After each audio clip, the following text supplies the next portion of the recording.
Hello students, আমি Manidipa ma'am, তোমাদের বাংলা শিক্ষিকা। তোমাদের সকলকে আন্তরিকভাবে স্বাগত জানাই তোমাদের নিজেদের ই-লার্নিং অ্যাপ বিদ্যার্থী ইন্ডিয়াতে। আজকে আমি তোমাদের সাথে আলোচনা করব ষষ্ঠ শ্রেণীর একটি কবিতা, বাঘ। বাঘেরা কেমন জায়গায় থাকতে পছন্দ করে, অথচ একটা ছোট্ট বাঘকে কেমন জায়গায় তোর মা বাবা রেখেছে, এইটা নিয়ে একটা মজার কবিতা হলো বাঘ। চলো আমরা আলোচনা পর্বের মূল জায়গায় চলে যাই। আলোচনাতে আমি কি কি রেখেছি, প্রথমে এই স্ক্রিনে কবিতাটা থাকবে। কবিতাটা স্ক্রিনে থাকলেও তোমরা কি করবে, তোমরা বই খুলে বসো, বই খুলবে আর আমি পড়াবো, তোমরা লাইন বাই লাইন দেখবে, তাহলে তোমাদের দেখতে বেশি সুবিধা হবে স্ক্রিনে দেখার থেকে। তারপরে প্রথমে কবিতাটির লাইন ধরে আমি বুঝিয়ে দেব তোমাদেরকে।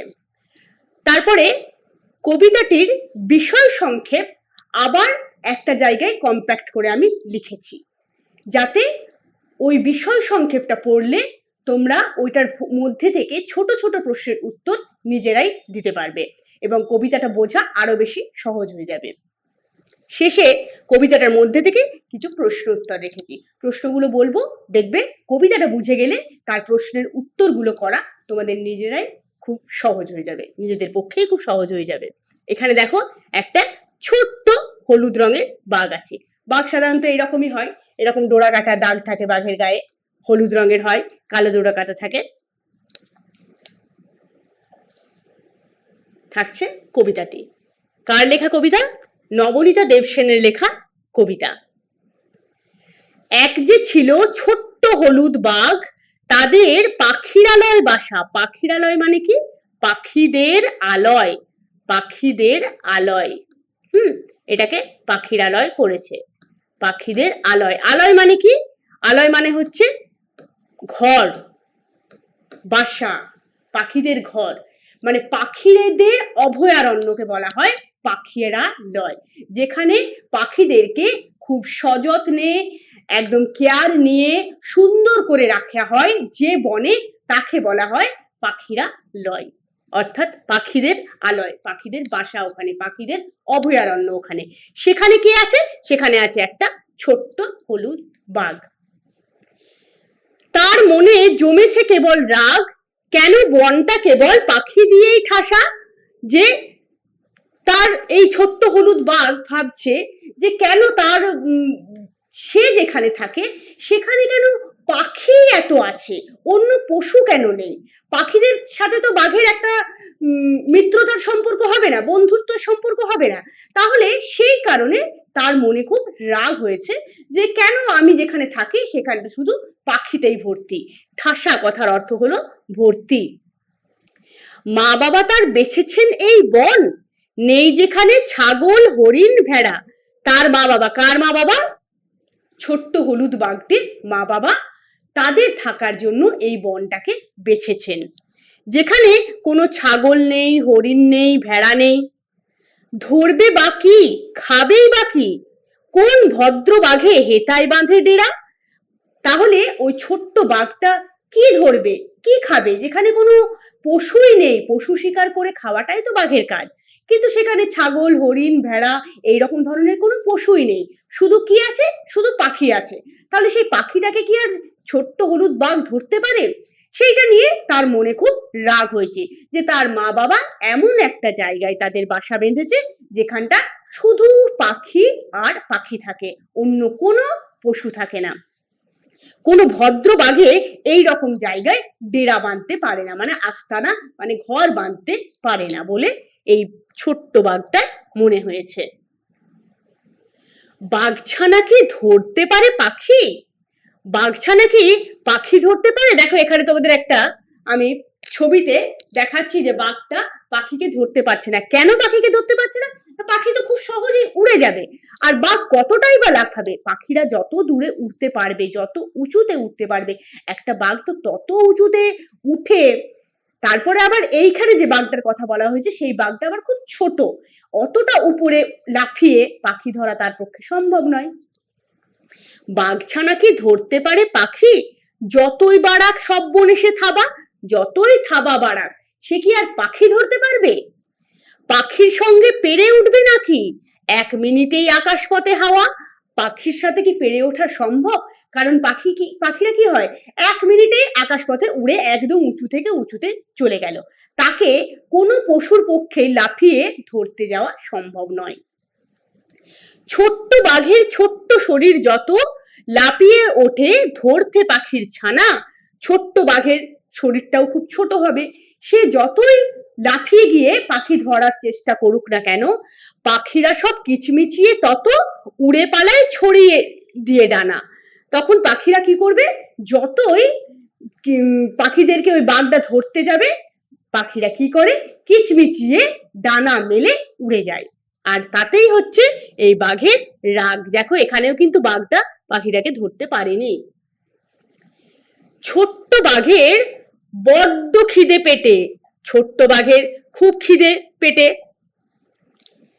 কারণ সেখানে কোনো পশু নেই, আর তার জন্য সে কোনো পশু ধরতে পারছে না। কি আর করে, গেল নদীর পাড়ে। ওই পেটের খিদে নিয়েই সে কোথায় গেল, সে নদীর পাড়ে গেল। লাল ঠেঙ্গো, ঠেঙ্গো মানে ঠ্যাং, ঠ্যাং থেকে এখানে এসেছে ঠেঙ্গো। ঠ্যাং মানে কি, ঠ্যাং মানে পা। কাঁকড়াদের পা গুলো কেমন হয়, কাঁকড়াদের পা গুলো হয় লাল রঙের। লাল ঠেঙ্গো সব কাঁকড়া বেড়ায় হেঁটে, লম্বা থাবায় ধরতে যদি পারে। নদীর পাড়ে গিয়ে ছোট্ট বাঘ কি দেখলো না, লাল রঙের পা বিশিষ্ট কাঁকড়ারা সব হেঁটে হেঁটে বেড়াচ্ছে। ও চেষ্টা করে দেখলো যে যদি এই কাঁকড়াগুলিকে ধরে সে নিজের খিদে মেটাতে পারে। বাঘের ছানা জানতো না তো মোটে কাঁকড়া কেমন চিমটে ধরে দাঁড়ায়। বাঘের ছানাটা জানতো না যে কাঁকড়ারা তার দাঁড়া দিয়ে কেমন করে চিমটে কেটে তার পা গুলোকে ধরতে পারে। গর্তে থাবা দিয়েই কেঁদে ওঠে, ওরে বাব্বা কে আমাকে ছাড়ায়।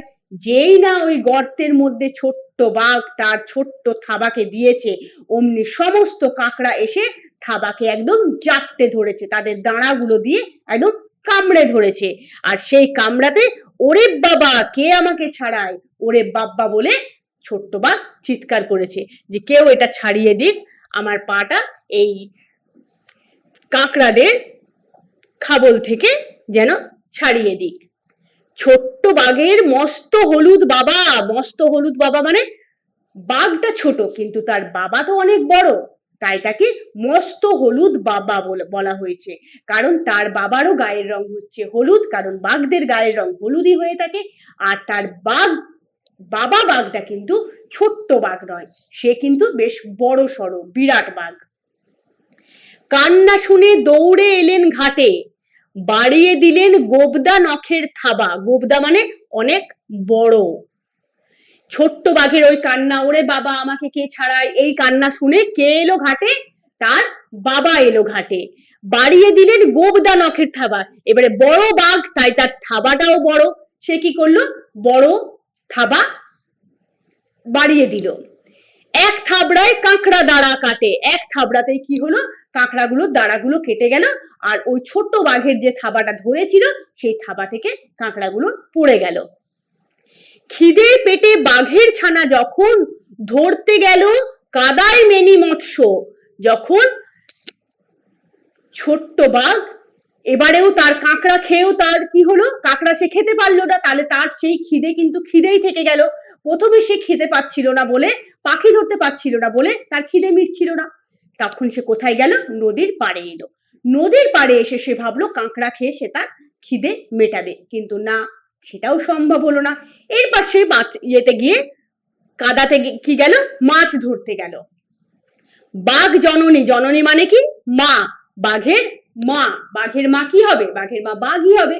তাহলে বাঘ জননী লজ্জা পেলেন তখন, ভোঁদর তনুষ ব্যাঘ্র যে তুই বৎস, যে তুই কি ভোঁদর, তুই তো বাঘের বাচ্চা, তুই যাবি মাছ ধরতে জলে। এটাতে বাঘের মা খুব লজ্জা পেল। ছানার দুঃখে দুঃখ পেয়ে ভারী, বাঘ বাবা মা বদলে নিলেন বাড়ি।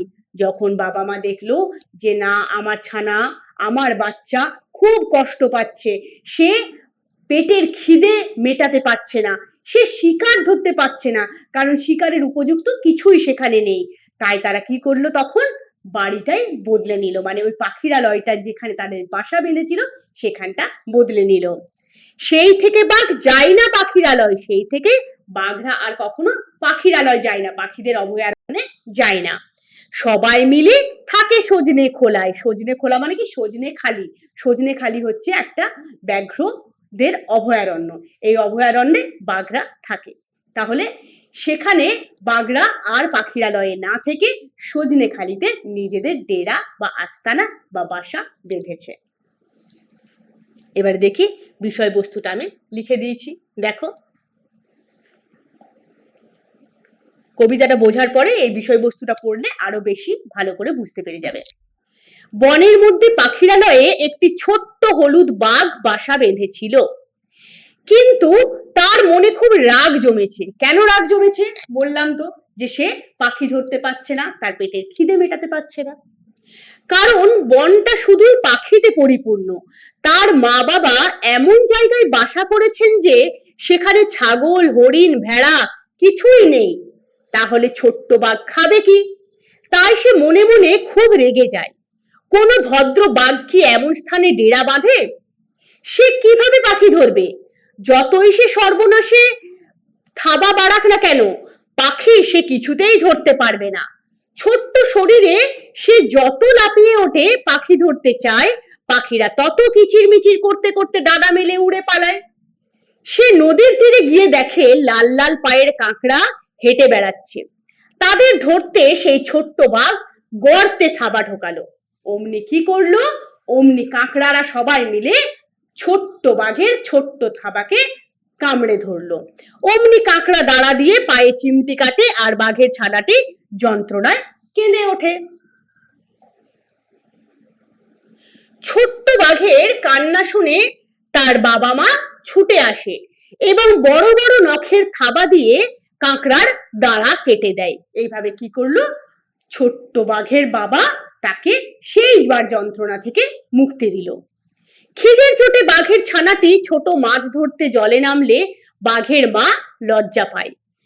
মা বাঘ ছানাকে বলে সে তো ভোঁদর নয় যে এইভাবে জলে নেমে মাছ ধরে খাবে। সে তার ছানাকে সাহস দিয়ে বলে সে হলো বাঘের বাচ্চা, তাই এইভাবে মাছ ধরতে যাওয়া তাকে মোটেও শোভা পায় না। তবে ছানার দুঃখে মা বাঘ বেদনা অনুভব করে এবং বাচ্চাকে নিয়ে সেই পাখিরালয় ছেড়ে সজনে খোলাতে চলে যায়। আসল নামটা হচ্ছে সজনে খালি, কিন্তু এই কবিতাটাতে আছে সজনে খোলায়। সেই থেকে ছোট্ট বাবা মায়ের সঙ্গে সজনে খোলাতে বাস করছে সেই ছোট্ট বাঘ। দেখি পাখিরালয় প্রকৃতপক্ষে কি। আমি তোমাদেরকে বললাম পাখিরালয় মানে হচ্ছে পাখিদের অভয়ারণ্য, যেখানে পাখিরা নির্ভয়ে অনেক যত্ন সহকারে পরিবেষ্টিত হয়ে থাকে। তাহলে পাখিরালয় প্রকৃতপক্ষে কি? পাখিরালয় হলো পাখিদের অভয়ারণ্য, যেখানে পাখিরা নির্ভয়ে নিরাপদে জীবনযাপন করতে পারে। ছোট্ট হলুদ বাঘের মনে রাগ থাকার কারণ কি? ছোট্ট হলুদ বাঘেরা যে পাখিরালয়ে থাকতো সেখানে শুধু পাখিদের আস্তানা ছিল, সেখানে সে কোনো খাবার বা শিকার পাচ্ছিল না। তাই ছোট্ট হলুদ বাঘের মনে রাগ ছিল, কারণ সে তার খিদে মেটাবার জন্য শিকার করতে পারেনি। পাখিরা কিভাবে পালায়? পাখিরা কিচিরমিচির করতে করতে মুক্ত আকাশে ডানা মেলে উড়ে পালায়। যতই ছোট্ট হলুদ বাঘ উড়ে গিয়ে লাফিয়ে গিয়ে তাদেরকে ধরতে যায়, পাখিরা আরো উঁচুতে উড়ে যায়। বাঘের ছানা কাদায় নেমেছিল কেন? বাঘের ছানা খিদের চোটে খাবার সংগ্রহের জন্য মেনি মৎস্য ধরতে কাদায় নেমেছিল। বাঘছানার কোন কর্মকাণ্ডে কে লজ্জা পেয়েছিল? বাঘছানার কাদায় নেমে মেনি মৎস্য ধরার কর্মকাণ্ডে বাঘ জননী অর্থাৎ বাঘের মা লজ্জা পেয়েছিল। বাবা মা বাঘছানাকে নিয়ে কোথায় চলে গিয়েছিল? বাবা মা বাঘছানাকে নিয়ে পাখিরালয় ছেড়ে সজনে খোলায় চলে গিয়েছিল। আশা করছি কবিতাটা ভালো করে বুঝতে পেরে গেছো, বিষয়বস্তু ভালো করে বুঝেছো, এবং প্রশ্নোত্তরে আমি সেই প্রশ্নগুলো রেখেছি যেগুলো এই কবিতাটা থেকে আসার চান্স আছে। আর কবিতাটা ভালো করে যখন বুঝে যাবে তখন এই সব প্রশ্নের উত্তর তোমরা নিজেরাই নিজের মতো করে নিজের ভাষাতে দিতে পারবে। ভালো থাকবে, ভালো করে পড়াশোনা করবে। দেখা হবে নেক্সট ক্লাসে নেক্সট টপিক নিয়ে।